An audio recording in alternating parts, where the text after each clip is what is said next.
Good morning my dear students. आज हम पढ़ेंगे एडवर्ब क्लॉज ऑफ टाइम। इस हालांकि नियम तो आप दूसरी वीडियो देख के कर सकते हैं। अब इसकी प्रैक्टिस करते हैं।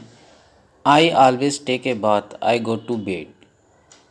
तो इसमें से कौन सा सही है आप थोड़ा बताइए। बिफोर इन पहले, आफ्टर इन बाद में, और व्हेन यानी जब।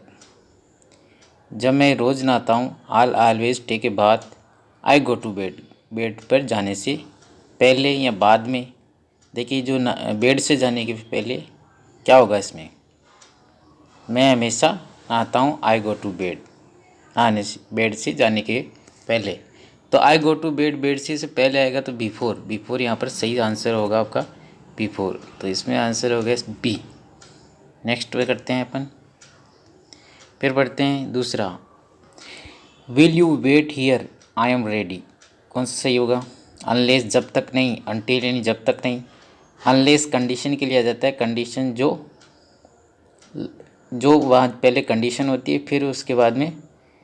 और अनटिल एक टाइम के लिए करता है, अप टू टाइम, अब तक का जो समय। यानी wait, will you wait here, आप यहाँ पर रुको, आई एम रेडी, मैं तैयार होके आता हूँ। जब तक मैं तैयार नहीं होता तो इसमें अनलेस आएगा, अनटिल आएगा। इसमें आएगा अनटिल, क्योंकि यहाँ पर कंडीशन एक लिमिट टाइम में दी हुई है, तो अनटिल का प्रयोग होगा।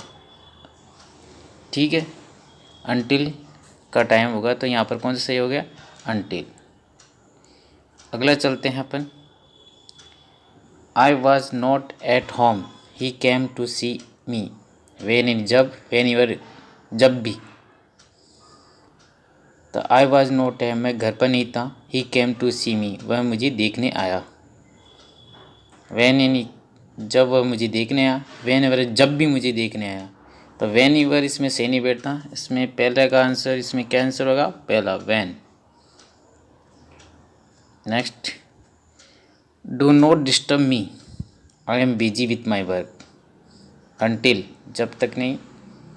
इफ़ यदि, वैन यानी जब, मुझे डिस्टर्ब मत करो, मैं अपने कार्य में व्यस्त हूँ। डू नॉट डिस्टर्ब बी, क्या आएगा इसमें, वैन। शायद इसमें वैन आएगा। वैन जब मैं बिजी हूँ तब मुझे डिस्टर्ब मत करो। तो इसमें सही आंसर होगा do not disturb me when I am busy with my work. जब मैं अपने कार्य में व्यस्त होता हूँ तो मुझे डिस्टर्ब मत करो। तो when I am busy with my work क्या है, relative adverb of time. Next question.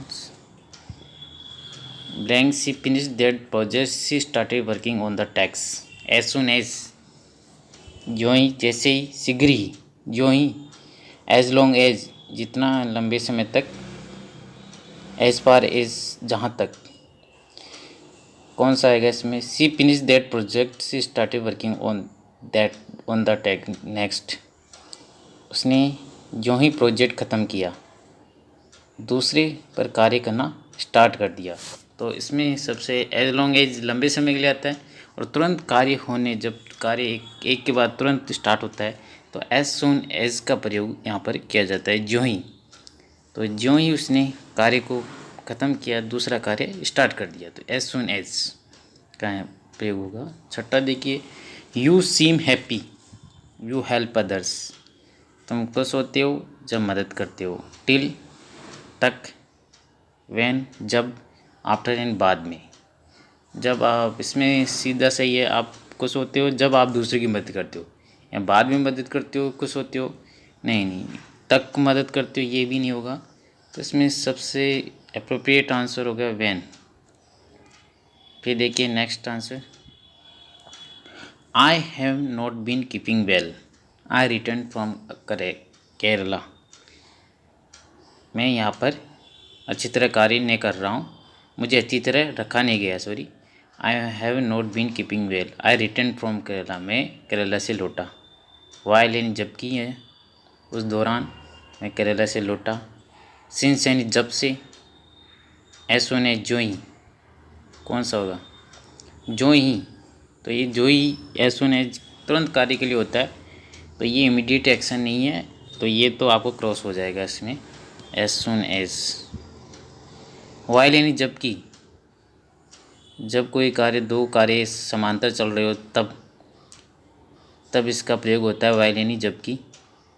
तो ये भी नहीं होगा। सिंस यानी जब से मैं केरला लौटा हूँ, सिंस काटते हैं यहाँ पर जब से, तो इसमें सिंस का प्रयोग होगा। मैं जब से केरला लौटा हूँ मुझे अच्छी तरह व्यवहार, मेरे साथ अच्छी तरह व्यवहार नहीं किया गया, यहाँ अच्छी तरह मुझे नहीं रखा गया। तो इसमें आंसर हो गया 2। आगे चलते हैं। Did he see us then he disappeared. तो इसमें क्या हुआ, as soon as joining, no sooner. No sooner इनका कब करते हैं, जोइंग जैसे ही, हार्डली मुश्किल से, स्कार्सली मुश्किल से। कौन सा आंसर होगा इसमें, इसमें होगा डिड ही सी अस, जैसे उसने देखा, देन डिसअपियर, देन के साथ हमेशा क्या आता है, नो सूनर। हालांकि हार्डली स्कारली का भी प्रयोग होता है, पर इसके साथ वैन का प्रयोग होता है, वैन। तो इसमें वैन का प्रयोग होगा, इसके साथ देन का प्रयोग होता है। तो देन का प्रयोग किसके साथ होगा, no sooner. No sooner helping और पहले आ जाती है, did he see us then he disappear, जैसे मुझे उसने देखा वह गायब हो गया, उसके बाद वह गायब हो गया। तो इसमें आंसर कौन सा गया, तो फिर चलते हैं 9। We went to the park the queue was increasing. हम पार्क में गए और भीड़, पंक्ति है जो बढ़ रही थी। पार्क में गए तो एक एक्शन, जैसे हम कार्य करते हैं तो दूसरा कार्य पहले से स्टार्ट है, बढ़ती जा रही थी। हम जैसे ही पार्क में गए, तो जैसे के लिए क्या आता है, एज का अर्थ होता है जैसे ही, और as soon as joining, no sooner than, no sooner than तो होगा नहीं, तो एज सुन भी नहीं होगा। तो इसमें आंसर आपको हो जाएगा क्या, as we went to the park, joining जैसे ही हम पार्क में जाते हैं, क्यू वाज इंक्रीजिंग, बढ़ती जा रही थी। तो इस तरह आप प्रैक्टिस करोगे तो आपका अच्छा हो जाएगा। धन्यवाद। इसी के साथ